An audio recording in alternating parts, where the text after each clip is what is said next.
Aprendo en Casa. Hola chicas y chicos, aquí estamos una vez más en Aprendo en Casa. Hoy vamos a revisar el área de Ciencias Sociales para segundo de secundaria. Y como sabrás, seguiremos aprendiendo sobre la conquista del Tahuantinsuyo. Aprendimos mucho la última vez, ¿verdad? Seguro recordarás lo que pasó en Cajamarca con la captura y muerte de Atahualpa, pero hoy veremos lo que pasó después. ¿Fue fácil la conquista? ¿Acaso no hubo resistencia? Todo esto lo sabremos en instantes, así que no te olvides de traer lápiz y papel. Presta mucha atención a las acciones de los protagonistas de esta etapa histórica, a la época de los incas rebeldes. Como siempre, escucha atentamente a las explicaciones de las historiadoras y los historiadores y toma nota de lo más importante. Además, anima a tu familia para que aprendan juntos. ¡Empezamos! La conquista del Tahuantinsuyo no se selló con los sucesos de Cajamarca. Me refiero a la captura y posterior muerte del Inca Atahualpa. No. Después de estos sucesos surgió una resistencia indígena que duró casi 40 años. Esta comenzó y terminó en el Cusco. Por eso hemos venido hasta aquí para contarles esta historia. Detrás de mí está el impresionante Valle Sagrado de los Incas. Este es el mirador de Rajchi Ayo, en Chinchero, Cusco. Y desde aquí comenzamos el programa. Soy Norma Martínez y esto sucedió en el Perú.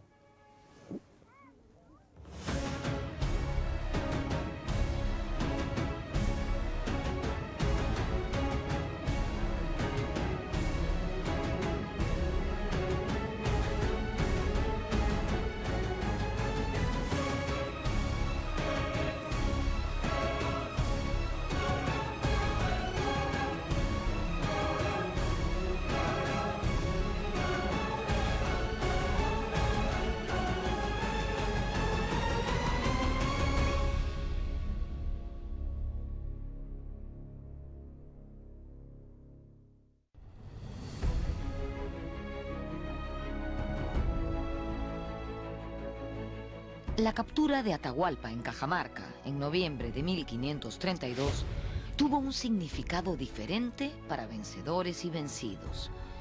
Para los españoles fue un milagro de Dios. Para los indios, un cataclismo.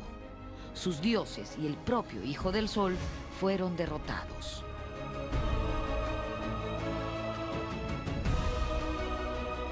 Como ya dijimos en el programa anterior, la conquista se hizo posible gracias a que los españoles se aliaron con las etnias enemigas de los incas, entre ellas los cañaris.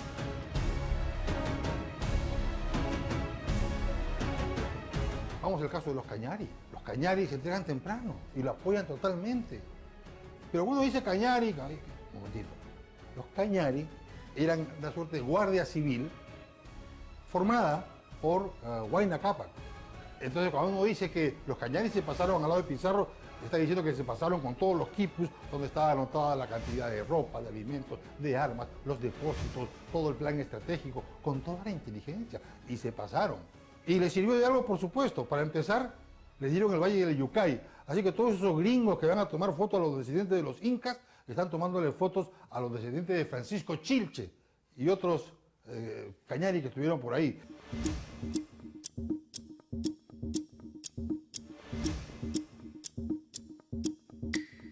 Como todos sabemos, Atahualpa le ofreció a Pizarro un cuarto lleno de oro y 2 de plata a cambio de su libertad. Temía el Inca que los españoles establecieran una alianza con Huáscar. Pizarro de inmediato aceptó el ofrecimiento.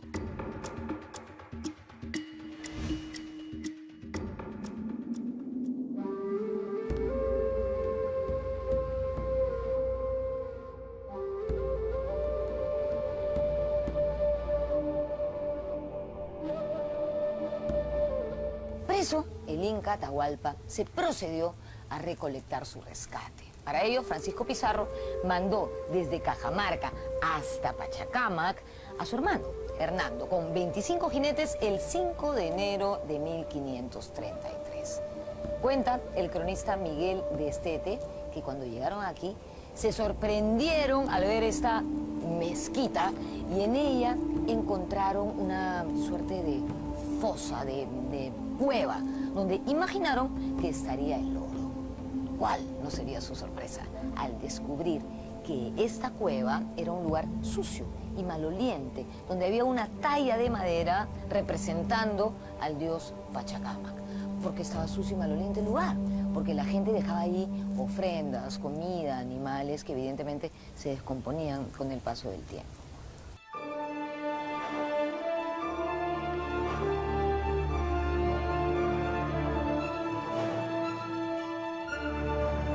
Imaginen la furia que sintió Hernando Pizarro al ver esta situación. Acusó a los indios de adorar imágenes demoníacas y mandó a quemar el ídolo. ¿Ustedes pueden, no sé, darse una idea de lo que eso significaba para los pobladores del Perú? Era más o menos para el mundo católico como que alguien mande a quemar, no sé, la imagen del Señor de los Milagros.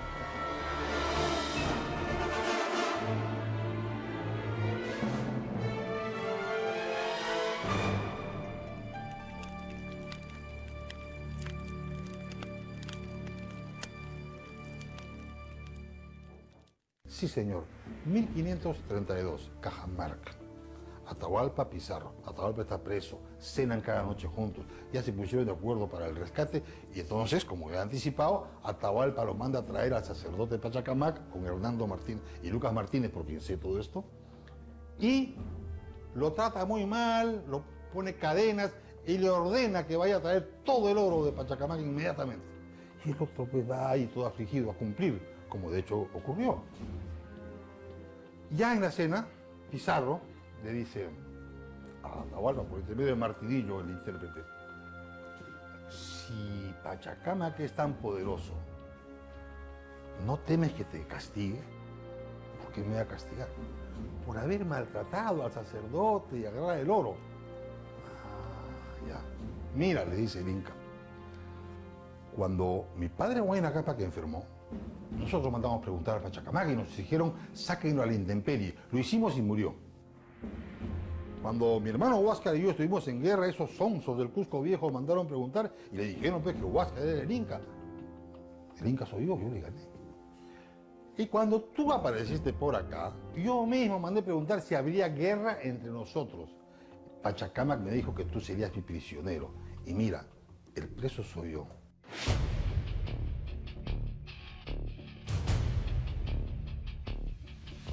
La llegada de Diego de Almagro a Cajamarca empeoró la situación de Atahualpa, quien secretamente mandó asesinar a su hermano Huáscar para que no pudiera aliarse con Pizarro. Se formaron dos bandos entre los españoles, los que estaban a favor del destierro del Inca y los que pedían su ejecución.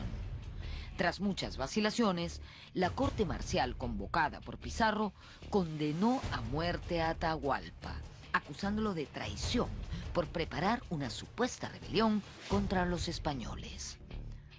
También se le acusó de incesto, de idolatría y de matar a su hermano y a los parientes de este.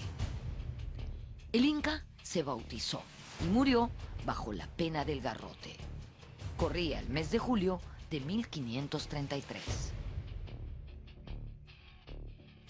Al parecer, el rescate de Atahualpa consistió en más de 6.000 kilos de oro y cerca de 12.000 de plata. Al rey le correspondió la quinta parte, el llamado quinto real. Cada grupo recibía el botín de acuerdo a su aporte. En el caso de la corona, el botín lo recibía a través de los impuestos del quinto real y de alcabalas, etc. La compañía de conquista recibía también una buena parte del botín ya estipulado en los acuerdos con la corona. Y luego venía lo que recibía cada uno de los conquistadores. Y cada uno de ellos recibía algo en función a sus aportes. También recibían en función a las acciones bélicas en las que habían estado. Por ejemplo, en Cajamarca se obtuvo un gran botín que se cerró en esa fase. El que estuvo en Cajamarca recibió parte del botín de Cajamarca. El que no estuvo allí no lo recibió. Lo mismo se dio al entrar a la ciudad del Cusco.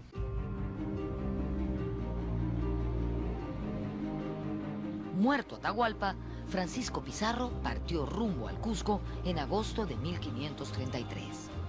El marqués gobernador buscó un inca títere entre las panacas vinculadas a Huáscar. El elegido fue Túpac Hualpa, quien moriría envenenado cuando la expedición llegó a Jauja.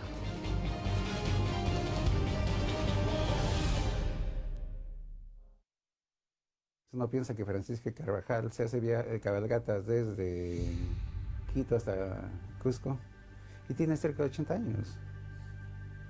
Es un vigor increíble. Pizarro está por encima de los 50 años, no son gente joven.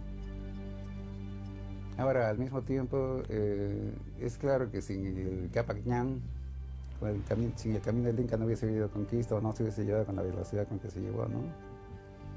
Es a través del Capac Ñan que pueden entrar a Jauja, descender para Lima, ir al Cusco, poner sitio al Cusco, etcétera, ¿no?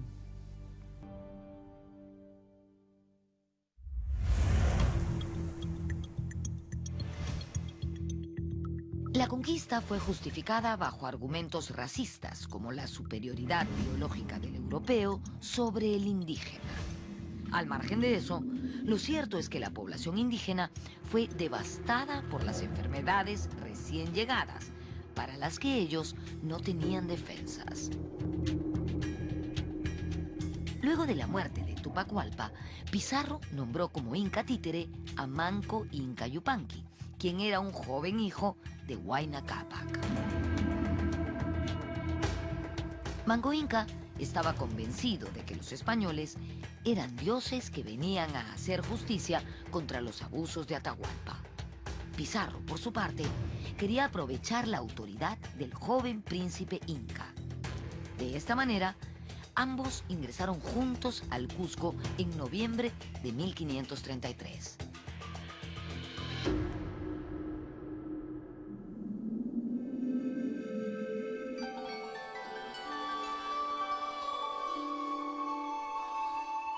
El Cusco era una ciudad de una belleza incomparable. El cronista español Sancho de la Hoz escribió: «La ciudad del Cusco es tan grande y hermosa que sería digna de verse en España, toda llena de palacios de señores, porque en ella no vive gente pobre».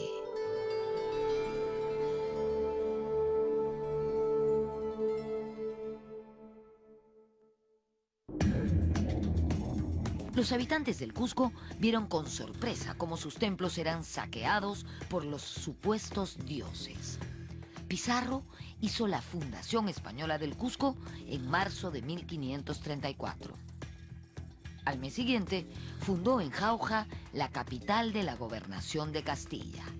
Sin embargo, luego decidió trasladarla a Lima.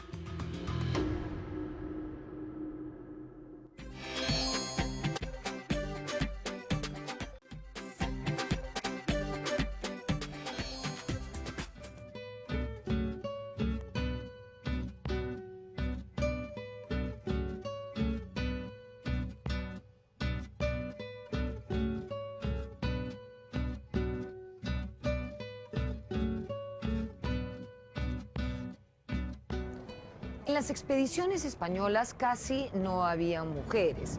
Por eso, los conquistadores entablaron relaciones sexuales con mujeres andinas, muchas veces de forma violenta. Fruto de esas relaciones nacerían los mestizos. Mestizos nacieron de la soldadesca y también de la plana mayor. Por ejemplo, Francisco Pizarro se casó con una princesa inca y tuvo 3 hijos. En esta casa de la esquina vivió un célebre mestizo, pero esa historia se las voy a contar dentro.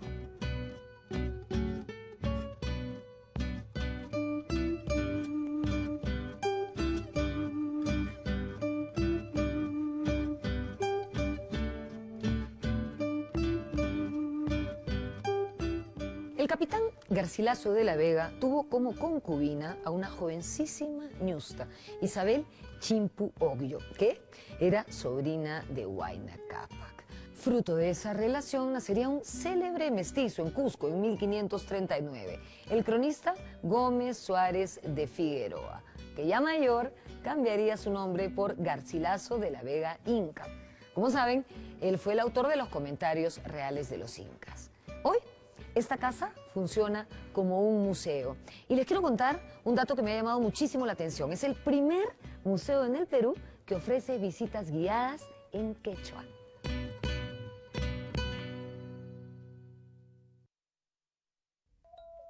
Siguiendo con Manco Inca, no pasó mucho tiempo para que se desengañe. Descubrió que los conquistadores no eran dioses, sino mortales que enloquecían por el oro y la plata. Y él mismo fue víctima de esa ambición desmedida. Sin respetar su condición de gobernante, lo encarcelaron y cometieron toda clase de abusos contra él y su esposa. Cansado de las humillaciones e interpretando el sentir de sus súbditos, Manco Inca decidió iniciar la rebelión. Con el pretexto de traer estatuas de oro macizo que estaban en Lares, obtuvo un permiso de Hernando Pizarro, quien era el teniente gobernador del Cusco. Parece mentira que Hernando cayera en la trampa, pero así ocurrió. De esa manera, Manco Inca pudo escapar de la ciudad e iniciar el levantamiento.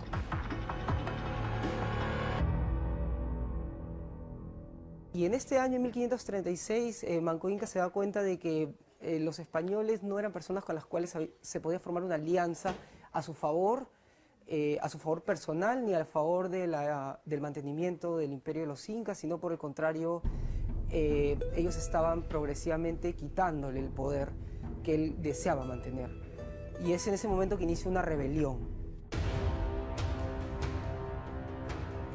En esta primera ofensiva, Manco Inca actuó en conjunto con el sumo sacerdote, el Vilac Humo, y dispuso ataques simultáneos al Cusco y Lima.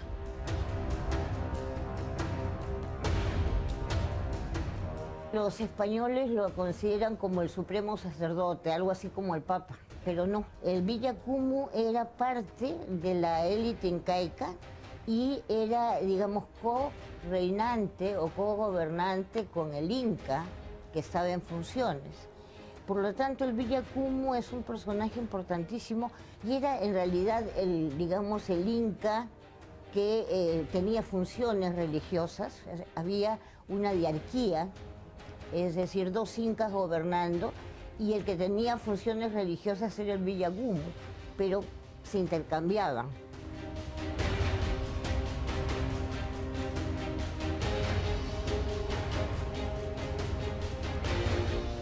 Entre abril y marzo de 1536, el Cusco amaneció cercado por miles de guerreros incas. Además, para neutralizar a los caballos, Manco hizo inundar los alrededores de la ciudad. Hernando Pizarro preparó la defensa con su escasa fuerza reforzada por decenas de miles de chachapoyas, tarmas, chancas, huancas y yauyos, etnias enemigas de los incas.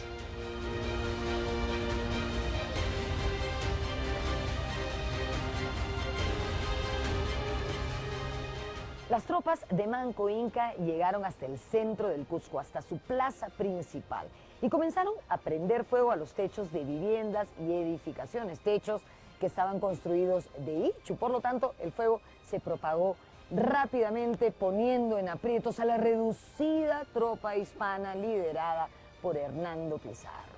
Fue tal el caos, la desesperación, el pánico, que los españoles contaron que el mismísimo apóstol Santiago bajó espada en mano para ultimar rebeldes y que la Virgen María en persona comenzó a apagar los techos y a arrojar cenizas sobre los soldados de Manco Inca.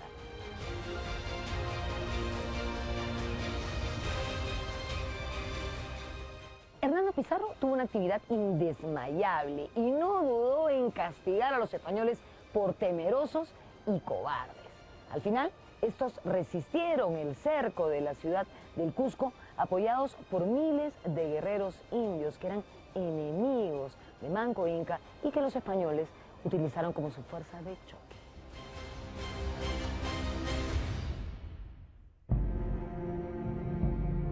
A mediados de mayo de 1536 y tras duros enfrentamientos, los españoles y sus aliados se apoderaron de Sacsayhuamán.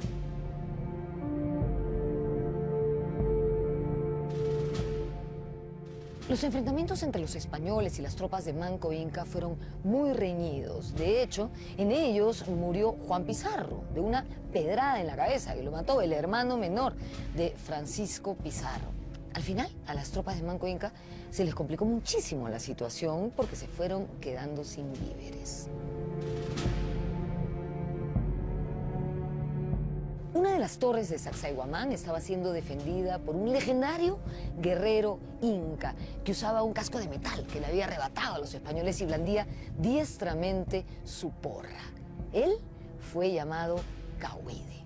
Este valiente orejón cusqueño pasó a la posteridad porque cuando los españoles estaban decididos a tomar la torre en la que él se encontraba, él decidió no rendirse y se suicidó. Lanzó su porra al aire, se envolvió en su manto y se arrojó desde estas alturas. Un momento épico en la resistencia inca.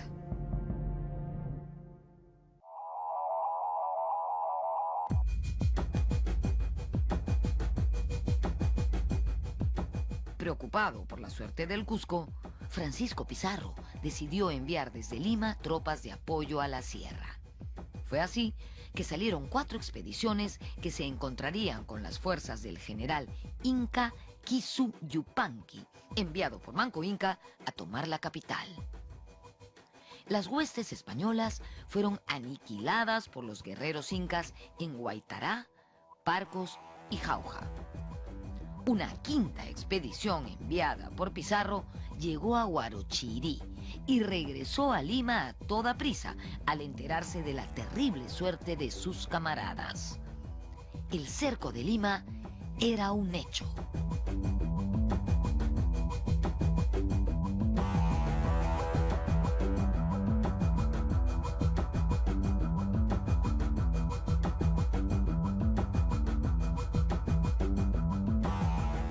Manco Inca dispuso que su bravo general Titu Yupanqui, también conocido como Kisu Yupanqui, comandase el cerco de la ciudad de Lima. Yupanqui estableció su cuartel general en las faldas del Cerro San Cristóbal y colocó a sus tropas en distintos puntos del valle, todos cercanos al río. De esta manera emprendió el cerco de la entonces pequeña ciudad, mientras él, desde la cima del cerro, lo observaba todo.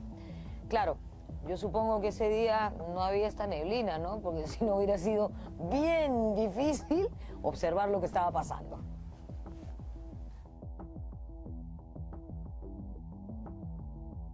Corría el mes de agosto de 1536 y Lima estaba amenazada por cerca de 25.000 guerreros incas, distribuidos en 3 grandes grupos. Se produjeron varias escaramuzas y los españoles no consiguieron romper el cerco. Pizarro entonces preparó a su ejército para la batalla final. Como en el Cusco, los españoles recibieron el valioso apoyo de miles de indígenas, enemigos de los incas.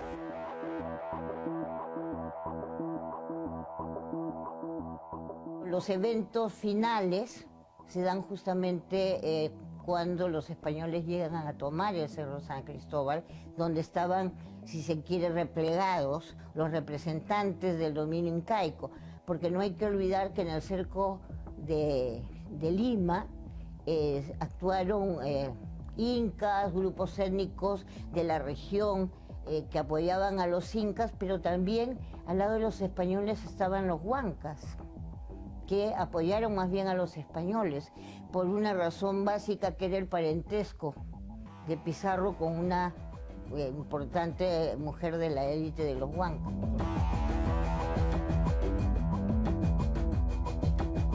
Kisu Yupanqui estaba decidido a exterminar a los extranjeros. "A la mar, barbudos", era el grito de sus guerreros. Nos quedamos en lo más interesante, ¿no les parece? Pero no se preocupen, que en el siguiente programa vamos a aprender más sobre Manco Inca y sus tropas rebeldes, así que no vayan a perdérselo. Habrás notado que tanto los conquistados como los conquistadores tuvieron motivos para actuar como actuaron. ¿Por qué lo hicieron? ¿Cuáles fueron las causas de sus acciones? Quizás no has tenido oportunidad para reflexionar sobre esto, pero no te preocupes, que el reto de hoy está enfocado a responderlo. Primero vas a identificar a por lo menos 3 protagonistas de esta parte de la historia. Cuando me refiero a protagonistas, pueden ser individuales o grupos. Y vas a poner qué acciones realizaron y por qué lo hicieron.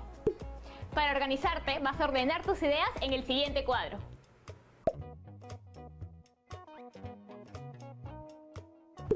No te olvides de guardar este reto en tu portafolio, porque te va a servir para el reto de la próxima semana. ¡Nos vemos!